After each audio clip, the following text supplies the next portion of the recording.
itu sebelum masa kemerdekaan, Bali itu bukan diberi nama Provinsi Bali, tapi diberi nama Provinsi Sunda Kecil. Nah, itu pas ngomong, Buleleng Regency is the central of the government in Sunda Kecil Province. Halo Sobat Lentera, selamat datang di podcast Lentera Sejarah bersama Harum dan juga Ada. kita bakal bahas topik yang sangat menarik nih pada hari ini. Apaan tuh Harum? Tentang museum Sunda Kecil yang ada di Buleleng. Untuk anak Buleleng kita tahu nih ya tentang museum Sunda Kecil. Bagus sekali karena Museum Sunda Kecil ini merupakan salah satu museum ya Harumnya yang ada di jantung kota Singaraja banget. Dan untuk kesempatan kali ini nih kita bakal mengungkap rahasia-rahasia masa lalu. Nah tentunya bukan masa lalu kalian ya sobat. Dan juga kita akan menggali nih nilai-nilai warisan budaya yang terkandung di Museum Sunda Kecil dan juga membahas nih pentingnya upaya konservasi untuk menjaga kelestarian museum. Untuk itu, don't miss this episode. Betul banget, terima kasih Anda. Jadi kita di sini tidak hanya berdua ya teman, kita ada juga orang lagi yang akan menemani kita, yaitu mahasiswa dan juga mahasiswi dari Fakultas Ilmu Pendidikan Universitas Pendidikan Indonesia. Bisa kenalan dulu nih, ada 3 orang di sini yang cakep-cakep nih. Halo. Dari aku aja dulu ya. Iya, boleh yang ganteng itu. Halo teman-teman semuanya. Biasanya apa sih kalau panggilan di Lentera? Kak aja. Sobat Lentera ya, Sobat Lentera ya. Kita ulang ya di sini dulu. Halo Sobat Lentera semuanya. Kenalkan, nama aku Yuta Brita Saneta Putra. Kalian bisa panggil aku Lentera. Aku berasal dari Desa Saungan, Kabupaten Bali. Kenal Sobat Oke, Lentera. siapa nih yang dari Kabupaten Bangli? Oke, selanjutnya. Oke, baik. Halo Sobat Lentera semuanya, kenalin aku Niputu Oktaginanti. Di sini yang bisa dipanggil Gina dan aku sendiri dari Kabupaten Jemberana, Bali. Terima kasih. Selamat malam Kak Gina. Teman Jemberana ya, mungkin jelas member. Oke, halo Sobat Lentera, perkenalkan nama aku Diu Sri Andini, bisa dipanggil Surya. Aku berasal dari Rendang, Karangasem. Wow, dari berbagai daerah ya Kak Harum ini ya. Sangat beragam banget nih. Benar sekali. Oke, gue langsung aja gitu. Kan kalian udah pernah ke Sunda Kecil dan juga beberapa museum yang ada di Buleleng nih. Kan kita mau nanya nih, gimana sih asal usul, historical dan juga motivasi apa gitu yang bisa adanya gitu, bisa ada gitu museum Sunda Kecil di Buleleng gitu. Mungkin dari 3 ini siapa yang mau jawab? Karena aku sendiri yang cowok. Oke. Saya mengawali seperti ya. Kaum minoritas kan. Jadi dulu itu sebelum masa kemerdekaan, Bali itu bukan diberi nama Provinsi Bali, tapi diberi nama Provinsi Sunda Kecil. Nah, itu pas ngomong, Buleleng Regency is the central of the government in Sunda Kecil Province. Jadi itu bukan Denpasar nih, Sobat Lentera semuanya, yang dijadikan ibu kota, tapi pusat pemerintahannya itu ada di Kabupaten.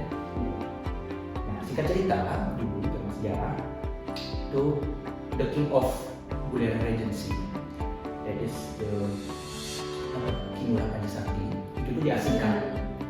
Nah, diasingkan sehingga Belanda itu masuk melalui pelabuhan ya, karena Singaraja kan terkenal ya dengan pelabuhannya. Iya. Nah, itu tuh menguasai Kabupaten Buleleng oleh Belanda itu sendiri. Nah, Belanda dari itu banyak sejarah-sejarahnya, artefaknya, ataupun peninggalan sejarahnya, baik dari kerajaan tersendiri ataupun dari pihak Belanda itu sendiri. Nah, sampai muncullah inisiatif nih dari masyarakatnya. Itu pada tahun 2017 masyarakat itu menggagas sebuah museum yang diberi nama Museum Sunda Kecil. Untuk apa? Untuk memperingati selain dari namanya Sunda Kecil juga memperingati sejarah-sejarah tersendiri seperti itu. Nah, jadi tujuannya bukan hanya sekadar museum, tapi edukasi dan itu. Menarik wisatawan Iya. ya. Oke, mungkin itu little bit story ataupun asal usul dari Museum Sunda Kecil ya. Mungkin dari asal usul tersebut ada nggak sih gini perkembangan ataupun evolusi dari Museum Sunda Kecil? Karena kan kita ketahui di zaman sekarang ini apa-apa sudah berkembang ya sobat. Tentunya dari Museum Sunda Kecil mungkin ada perkembangannya nih Kak, mungkin bisa diceritakan. Perkembangannya pasti banyak sekali kan ya, karena era digital, era globalisasi juga itu yang paling menjawab adalah juga tata ruangnya. Nah kalau yang dulu itu bernuansa kuno kan ya, pikirannya, administrasinya ataupun apanya lah, itu pasti nuansa kuno. Tapi sering dengan zaman itu salah satunya memanfaatkan teknologi di sana dan juga tata ruangnya juga ada nuansa modern. Dan yang paling menonjol itu kalau dulu biasanya kan hanya orang-orang Singaraja atau orang-orang Buleleng ya yang berkunjung ke sana kan biasanya. Tapi sekarang karena udah diakui oleh kementerian, udah diakui oleh pemerintah, jadi banyak sekali wisata asing ataupun domestik yang berkunjung ke sana. Betul banget, aku sering jatuh banget ada bener-bener datang tuh ke sana lihat museum gitu. Iya, mungkin mereka tahu karena udah banyak media sosial yang mengunggah terkait musim Sunda Kecil ini ya, jadi sudah sering trending kita ya di media sosial. Nah dari tadi kita ngomongin sama kalian raja nih, mungkin kita ke yang lain ya. Mungkin Kak Gina nih yang cantik banget di sampingnya Kak Rendra. Mungkin Kak Gina bisa sampaikan sebenarnya kan sudah pernah berkunjung nih ke Sunda Kecil. Apa aja sih Kak yang ada di sana gitu? Mungkin sobat Lentera penasaran nih apa aja yang ada di musim Sunda Kecil. Oke, baik Sobat Lentera. Jadi pada kesempatan kali ini Gina ini mau ngasih tahu sedikit tentang apa sih yang ada di Museum Sunda Kecil sendiri. Nah, jadi in the Sunda Kecil Museum actually, as far we know, Sunda Kecil itu adalah sebuah tempat di mana berisi berbagai momen-momen bersejarah. Jadi Sunda Kecil itu to tell us about the history of Buleleng or Singaraja. Jadi di sana itu terdapat berbagai peninggalan tersebut terkhusus pada gubernurnya yakni I Gusti Ketut Puja.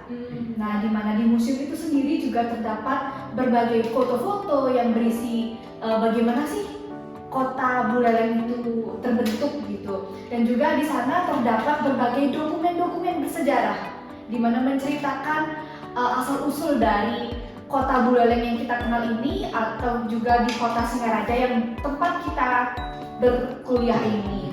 Nah, jadi di Museum Sunda Kecil itu sendiri terdapat selain ada foto-foto, selain juga ada dokumen-dokumen, juga terdapat berbagai relief-relief yang menjadi ciri khas dari Museum Sunda Kecil itu sendiri. Nah, tetapi kini sekitar kurang lebih ya sekitar 20%-nya dari museum itu terdapat benda-benda di mana masih dipinjamkan sementara dari Museum Buleleng dan juga Gedong Kirtia. Tetapi untuk saat ini pemerintah sudah berupaya untuk melakukan pengadaan untuk memberikan benda-benda yang baru yang ada di Sunda Kecil itu sendiri. Oke, sangat menarik ya Kak Harun ya. Tadi kita udah bahas sejarahnya, apa aja yang ada nanti untuk tanya nih tentang konservasi atau gimana cara menjaga how to take care of the peninggalan itu. Mungkin dari Kak Surya bisa jelasin sedikit tentang hal itu. Oke, jadi ini topiknya menarik sekali ya. Jadi bagaimana museum itu take care of their collection in the museum. So like Gina said before, so there mostly in the Sunda Kecil there are a document. So we clean it secara berkala dengan menjaga kebersihan tersebut. Jadi kita juga berharap bahwa dokumen tersebut bisa bertahan dengan lama. So di samping dokumen tersebut juga ada beberapa barang-barang lain. So we control it by environment control dengan pengendalian lingkungan. So seperti yang kita tahu Singaraja is so hot, right? Apalagi kan ada climate change gitu ya, gimana panas gitu, sekarang panas depan hujan gitu. Mungkin karena cuaca gitu, apakah ada faktor lain atau gimana gitu Kak Surya? Before that, we control the air in the museum using air conditioner or the humidifier.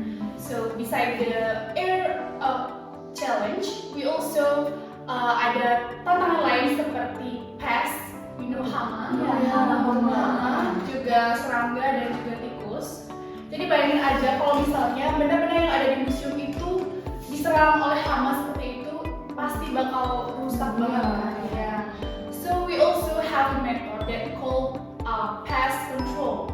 Jadi dimana nanti barang tersebut bakal dibekuin. Jadi pasti hama yang ada di benda tersebut mati kan, tapi tetap menjaga barang yang ada di museum tetap seperti semula. Oh iya, don't need chemical, right? Yes, we don't use chemical Yeah. atau bahan kimia untuk membersihkan atau menjaga barang. Wah, ada sekali nih teman-teman. Oke, dari tadi kita sudah membahas banyak sekali ya tentang musim sunat kecil. Mungkin sobat penasaran nggak sih bagaimana dampak nih dari adanya musim sunat kecil itu sendiri? Mungkin dari ketiga mahasiswa-mahasiswi Uniksa ini ada yang menyampaikan nih salah satunya. Tampaknya dari senyum-senyumnya Menjurus ya. Oke, mungkin tembak game. saya tekan dampak ya. Iya. Artinya dampak dari musim itu sangat luas sekali. First, aspek is education. Especially to improving the awareness about the historical. Jadi salah satu dampak yang paling menonjol itu adalah dampak edukasi. Jadinya museum ini selain juga sebagai sarana rekreasi juga digunakan sebagai sarana edukasi. Itu meningkatkan kesadaran tentang sejarah. Yang kedua itu aspek ekonomi. To bridging tourism, artinya mendatangkan turis, mendatangkan wisatawan dari domestik maupun mancanegara internasional, karena museum itu tempat bersejarah dan mampu untuk meningkat hati ataupun meningkatkan ketertarikan ya dari selalu hiperbola ya rasanya, tapi itu sih, itu adalah dua dampak positif dari adanya museum itu sendiri. Oke, ternyata nggak hanya hal lain yang memiliki dampak, tapi juga museum punya dampak tersendiri ya. Dan juga dampak ini mungkin nantinya bisa menjadi wadah nih bagi masyarakat sekitar tentunya untuk saling berinteraksi, karena tadi kan disampaikan ada turis ya yang berkunjung juga, dan juga bisa berbagi pengetahuan karena adanya dampak edukasi ya, dan juga memperkuat rasa kebersamaan tentunya. Dan yang pada akhirnya juga dampak-dampak ini akan membangun nih karakter para generasi muda untuk pelestarian budaya lokal. Oke. Dari tadi kita sudah membahas tentang asal-usul dari Museum Sunda Kecil, kemudian juga apa aja yang ada di Museum Sunda Kecil, kemudian cara merawatnya, konversi, dan juga dampaknya ya Sobat Lentera. Mungkin remember, preserving culture is our shared responsibility. Salah satu caranya adalah dengan mengunjungi ya Sobat, mengunjungi museum dan juga mendukung nih program-program pelestarian. Dan jangan lupa juga untuk Sobat Lentera lainnya untuk invite your family and friends to visit Museum Sunda Kecil. Oke, Kak Harun tampaknya kita sudah lama ya ini ngobrol ya. Mungkin kita di akhir. Mungkin sebelum itu kita minta quotes nih kata-katanya. Gimana ya? Biar ada yang tertarik ya. Kata hari ini. Oke. Mungkin dari Kak Mungkin dari aku ya. Oke, Kak Lentera lagi. Apa aja? Begini nih Sobat Lentera semuanya, museum itu bukan hanya sekadar tempat rekreasi, namun sebagai sarana edukasi untuk mengetahui sejarah yang bangsa kita miliki. Asik, tangan juga. Oke, terima kasih ya kita ucapkan kepada mahasiswa-mahasiswi Uniksa ya, karena sudah memberikan kami informasi terkait sekali museum Sunda. Mungkin next kesempatan kita bakal bahas museum ya, bahas museum yang lain gitu ya. Tentunya bukan bahas masa depan ya. Oke, mungkin sekian podcast kita hari ini. Sebelum kita akhiri, mungkin kita ada janji. Iya, betul, kita jangan sejarah. Nanti kalau aku bilang Lentera sejarah, kita jawabnya lestarikan sejarah menuju masa depan yang cerah. Oke, Lentera sejarah, Lentera sejarah, lestarikan sejarah untuk masa depan yang cerah. Sama ya.